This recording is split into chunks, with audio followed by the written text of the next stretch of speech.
Rais Samia Suluhu amesoma fundisho kutoka kwa kifo cha Raila Odinga dhidi ya kuwa mnafiki wa kisiasa.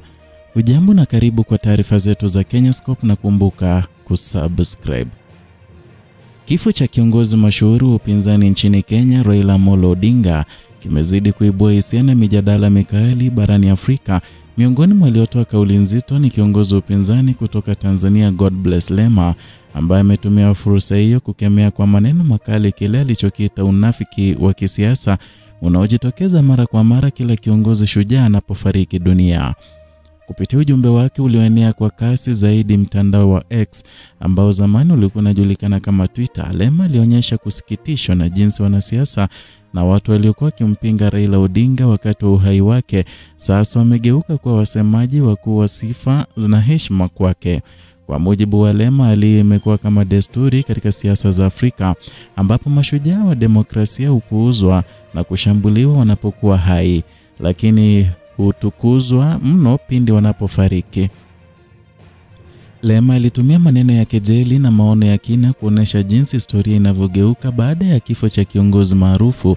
Alionyesha kutoridhishwa na namna baadhi ya wanasiasa walivyokuwa wakimtuhumu Raila Odinga kuwa chanzo cha machafuko na mgawanyiko wa kisiasa, lakini sasa wanamnukuu kama kielelezo cha hekima na uongozi wa kipekee.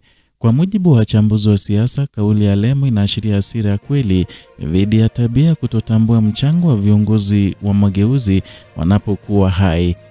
Katika ujumbe wake, Lema alimpongeza Raila kwa kusimama misimamo yake hata nyakati ambazo zilikuwa ngumu kisiasa. Alimwelezea kama kiongozi anayeamini ama aliyeamini katika demokrasia, haki na mabadiliko licha ya kukosolewa na kupingwa kwa muda mrefu.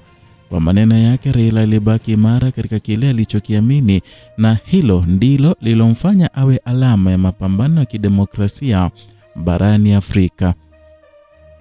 Sehemu muhimu ya ujumbe wa Lema ilikuwa ni nukuu yenye ukali wa kisiasa iliyosema kama unafiki ungetengeneza umeme basi Afrika isingekuwa gizani kamwe.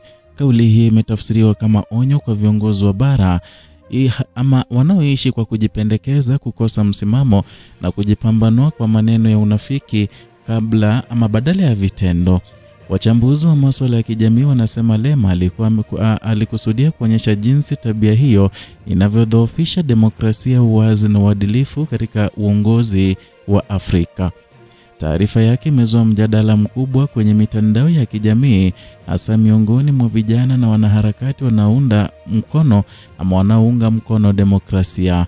Wengine wamepongeza ujasiri wake wa kusema ukweli bila woga, wakisema ujumbe huo ni kengele ya tahadhari kwa wanasiasa wote wanaojaribu kutumia majina ya viongozi waliotangulia kujinufaisha kisiasa.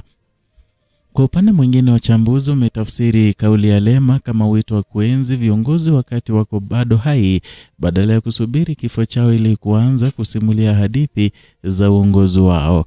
Endelea kufuatilia Kenyascope na taarifa makini kwa taarifa makini, uchambuzi wa kina na matukio makubwa kutoka Afrika Mashariki. Usisahau kusubscribe, kushare na kupenda video hii ili kuendelea kupata habari sahihi na zisizo na upendeleo kila siku.